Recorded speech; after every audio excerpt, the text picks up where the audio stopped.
Greetings, welcome to So Much to Talk About. It is my pleasure to have the gentleman who's responsible for the 30 for 30 series.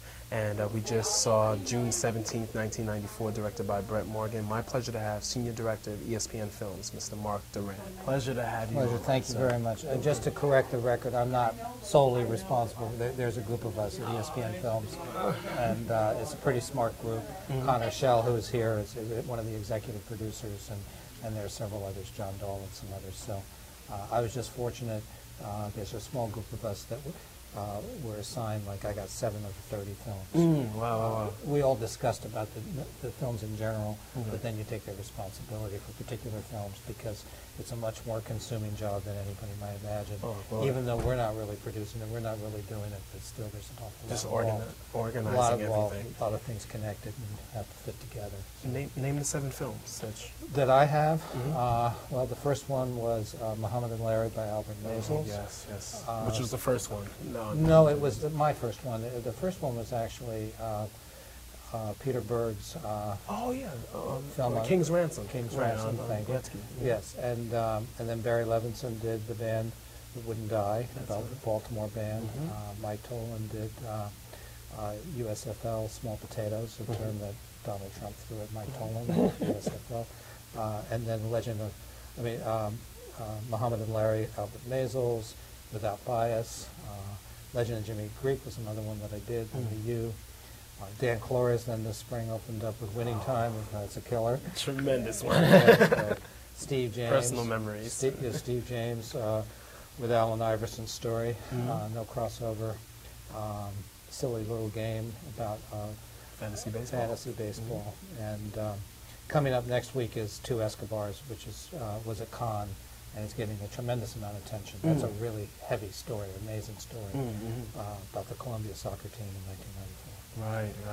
Yes. So we have some, I have some more to come, and but this one I have to say, I mean, it's a pleasure working on all of them. But Brett Morgan is a very unique filmmaker, a truly creative person. I knew that coming in. That's why I wanted to get him in with us. I think The Kid Stays in the Picture is one of the most innovative and entertaining films ever made, so he, I had confidence in him all the way, and he certainly didn't disappoint. Absolutely, and talk about the process, because I'm sure there were hundreds of pitches from hundreds of filmmakers. I mean, how did you weed everything? How did you and your colleagues? Our group fielded a total of 180 pitches. Wow. I wasn't in all those meetings, but that's how many we actually fielded to get to 30. And we had some really good filmmakers, including some Oscar winners that didn't make the cut, simply because they didn't fit. Their stories or what they wanted to do didn't fit. Things just didn't quite work out. We would have liked to have them in there very much. We had filmmakers that were Hollywood, like Barry Levinson, known as Hollywood filmmakers, Peter Berg, as well as great documentary filmmakers like Brett, Albert Maysles, Barbara Koppel, really big names in the documentary film world. So it's kind of a mix of the two. And it was a learning experience for all of us. But we had a good unit, a very good group at ESPN Films, and the backing of John Skipper and senior management, John Walsh, to do this series and to do it this way, something radically different than ESPN had done before. I used to work on the original Sports Century, and there was a certain way that those films were made, and most of them were kind of made from the inside. This was really throwing open the windows and the doors and really looking for the very best filmmakers out there and offering them an opportunity to say, this is what I want to do. And when it didn't quite fit, we kind of worked to try and make it work.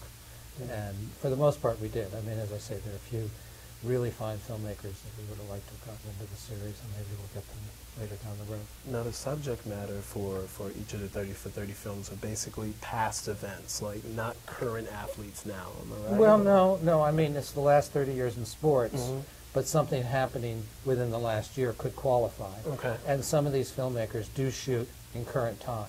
Like, for instance, Barbara, in shooting her film about the Yankees, spent a lot of time at the closing of Yankee Stadium and the opening of Yankee Stadium. Okay. So that's pretty current. Okay, right. It's a bigger story than that, but she's capturing that moment. That transition. Moment. She's talking about the generations and the passage of, so, and so there are several films like that that are you know, very much in the present, or at least they're based in the present. They may go back to the past to, Right. to tell the story. Where the story really, Yeah. like pretty much the story was developing like at that time in the past. Right. I mean, we didn't look for any one way to have these films done.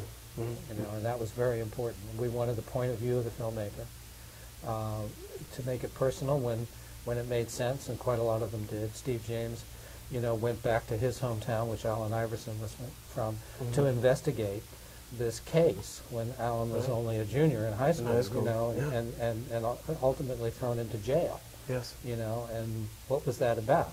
You know, he went to question it.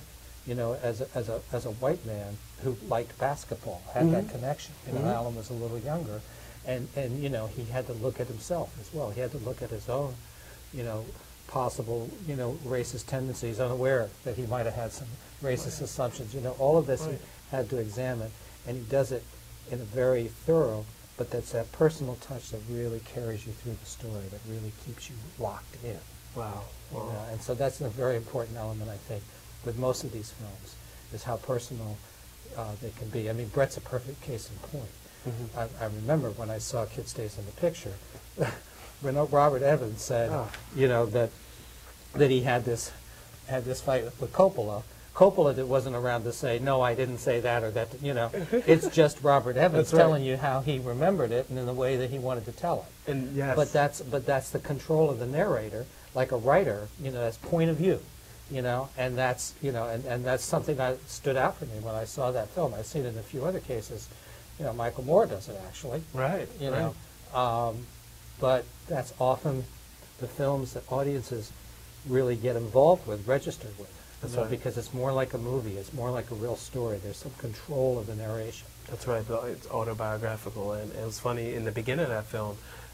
There's 3 sides to every story. That's that was the first quote. Like talk about the truth. You know, actually, your view, their view, and the truth. So, right. But wow. So what's next for ESPN Films after 30 for 30? Are there any plans, or during the entire series? Do you have plans? Well, we've still got our hands full with the series. Okay. You know, this was So the it's just 15th film, which will air Wednesday night at 10. Will be the 15th film to air. We've got 15 more. More to go. And, you know, so we do have our hands full for the rest of the year. We're not totally sure. We're really thrilled with the success that the series has had. The ESPN is thrilled. We've had tremendous support from ESPN.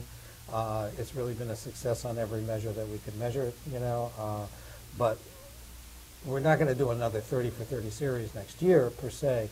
But we do want to continue this tradition of really fine quality filmmaking and really strong stories, and we'll do it one way or another. Absolutely, absolutely. Yeah. Wow. And I wanted to ask you one more question about which historical moment in sports like really stands out for you. Oh boy.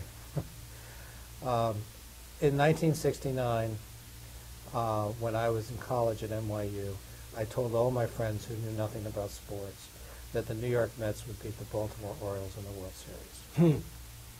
I went to 35 games, standing room, you know, standing admission, general admission, $1.25. Stood behind home plate, all the old Dodgers and Yankee fans. I mean, Dodgers and Giants fans, and watched the Mets pull off the miracle. Wow, wow. Yes, That's it for me. Well, Mr. Durand, pleasure to have you on So Much to Talk About. Thank you for your time and just brilliant work at ESPN. Well, thank you. We really appreciate it very much. Good luck with your music, too. Oh, thank you, sir. Thank you.